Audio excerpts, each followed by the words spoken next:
Well, howdy folks, Al Greg's here, and welcome to Mercenary Thoughts from the Inner Sphere, episode 133.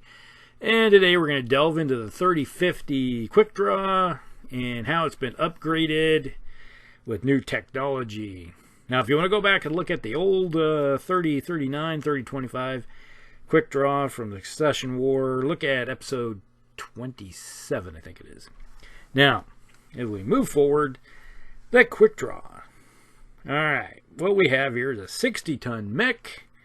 It is a 585, has jump jets, what's not to like. 60 tons. Comes in with 13, yes, 13 double heat sinks. Alright, there's a major upgrade from the 13 it had before. So basically they just said, hey, we got 13 right here, we're just going to give you doubles. Alright, that works. It has 143 points of armor, which is slightly more than the 128 on the old one. Which is still kind of bad, because I think we can have 201, I think. And that's kind of slow. We're about 4 tons, 3.5 tons short of maximum out. Alright, so weaponry. We have an LRM-10. Alright, stays the same. In the left torso, we got a ton of ammo in the left torso. Now we got case. Case, we want not to go boom. Alright, if you hit it, it goes boom. We don't like that. And then we have an SRM-4 one-shot. Yes. 2.5 tons wrapped up in one thing that shoots once, hit or miss. Alright, we'll talk about that. Left arm, right arm, both have medium lasers, and we have left and right torso facing towards the rear. And you probably know my thoughts on rear facing weaponry. Most of the time I'd rather have it facing forward. And then we have the jump jets in the, well, those are 2 medium lasers. We got jump jets in the center torso, left and right torso. Alright, so there's the 5. So 2 in each torso and 1 in the center. Now, the Quickdraw is kind of a fast mover. It's, being a 5.8, it's what I like to call a more of a harassment type of mech. Get in behind the lines, it's a basically a convoy raider type of deal. You don't necessarily want it to go toe-to-toe with a lot of heavier mechs out there, or even assault mechs, even some of the medium mechs, because you look at it, it doesn't have the armor. There are medium mechs that have more armor in this thing. That's because, well, one thing I forgot to say, it does have ferrofibrous armor. Alright, so it does add that bit of technology. That's where you take the standard, I think it's 8 tons on both of them, and put ferrofibrous on, and basically you get a little bit more. So you go from 128 to 143. Just because of that. That is at least one good thing about it. They put something that give it a little bit more armor, but still it's sadly lacking, almost 70 points short, like 68. And so you gotta put it in its proper niche. It's like it still fills the same role as your raider. It's gonna be flanking. It's the flanker. It gets in there, it's all right, we're going to go around the edges, looking for those holes in the lines, going through, and then dive in, possibly hit somebody hard, going as fast as it can, trying to use the speed to its advantage to keep it from getting hit. But if you're facing, let's say, the clans, which, we're talking guys that have 3, 2, and 1 gunnery, plus some of them have targeting computers. It's getting to the point where it's like, I don't care if you're fast or not, we're going to still hammer you hard. That can be a major problem, especially if you don't have a lot of armor. I guess it's kind of similar to the, the one clan, the 65 tonner. So when it has an armor problem. So now let's get on to the weapon systems on this thing and maybe some thoughts about it. Alright, that one-shot weapons. I'm not a fan of one-shot weapons. To me, you're just wasting tonnage. Because, let's say, oh, geez, I need to roll a 5 to hit with my one-shot weapon. And you roll a 4. You just threw away 2.5 tons worth of space on a one shot, and it's no longer able to use again. So you're just running around with wasted tonnage. And I think you'd be better off either throwing that tonnage into the LRM or pulling a half a ton off, drop. All right. This thing can dissipate 13. It's got 13 heat sinks, so it dissipates 26 heat. And let's see, we got 3 plus 12, 15, and 18. Most it can do is 23 heat. So we could theoretically dump one heat sink, put half a ton into more armor, and give it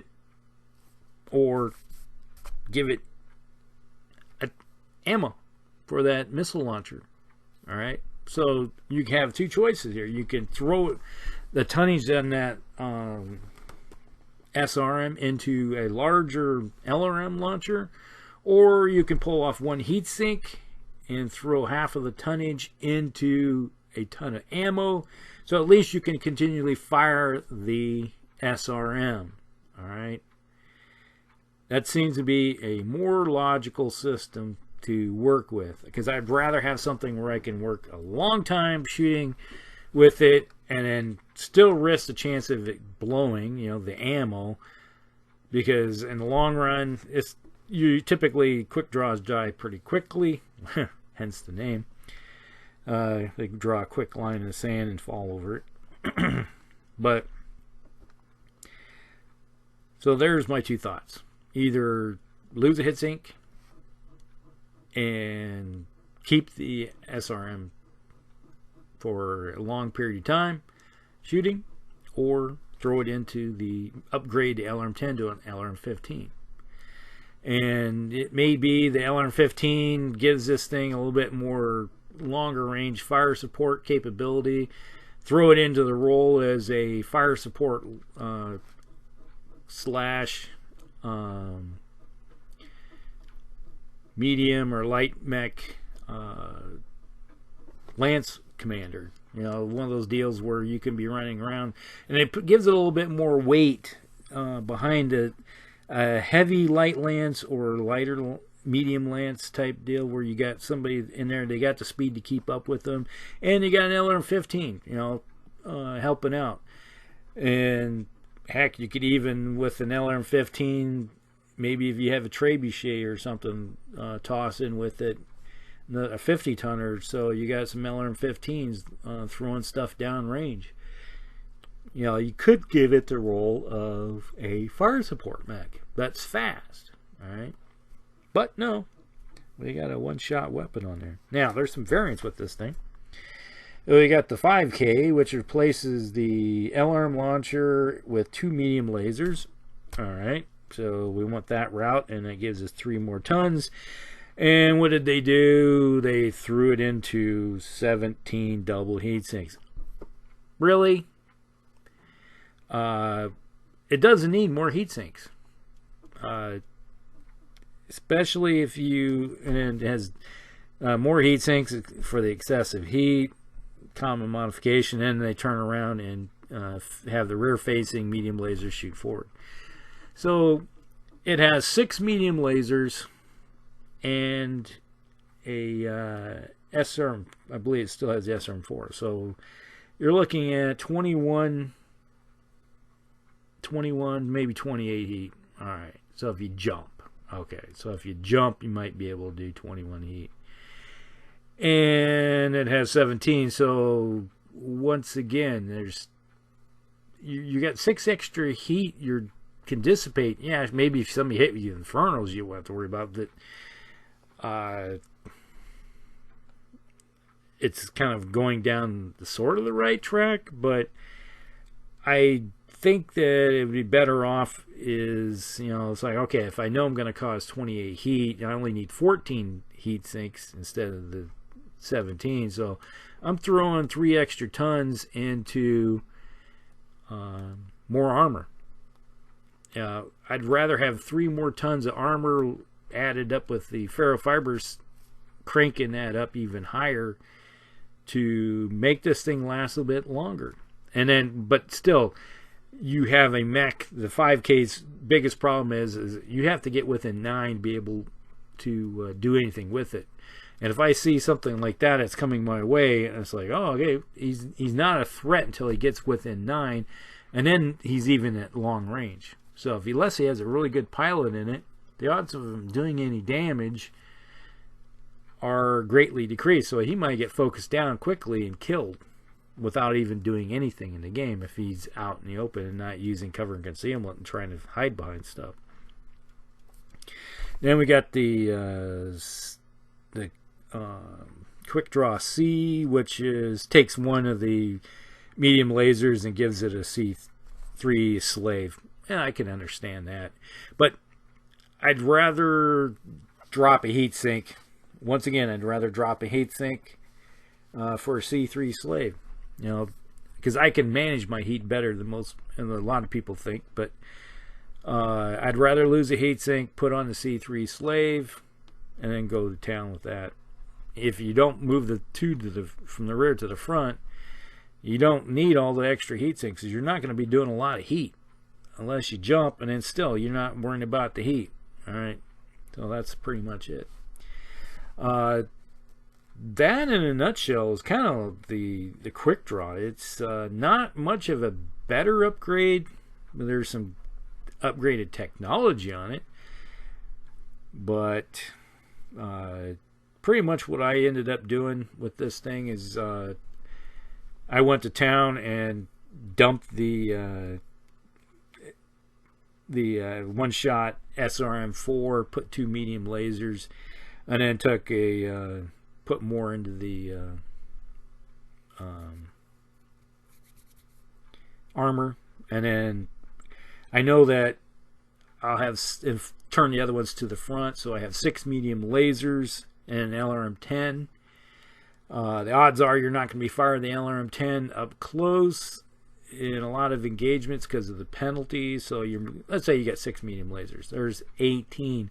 If you jump, that is 5 more, so that will put you at 23. You only need 12. So I'm going to drop 1 more heatsink. Either if you have a C3 system, you can put 1 into the C3 or take another ton.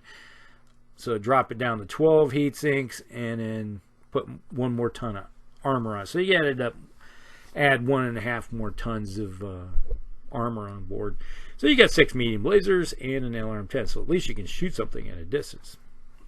All right, and you still have the capability of moving around, and you got roughly about 26, 27 more points of armor. That can help you out in the long run, especially if you throw it in your torsos. All right, so that's pretty much it with the Quickdraw. There's not much to be said about it. It's a minor upgrade from the old system, but in some ways it's kind of even worse. So if you really like the Quickdraw, put down below what you like about it, dislike about it, and what you would do changing with it. Now if you're a house troop, I'm sorry, but you might just get stuck and say, all right, we can't do anything about it, we're just stuck with what comes to us from higher ups. So you may be stuck with, like, why do I have a one-shot weapon system? It's kind of, to me, it's archaic in a way. So I'd rather have something that I can use for a long, extended period of time, especially in longer engagements. But, all right. Like and subscribe, share with all your friends, and we will talk with you later. Helcrex out.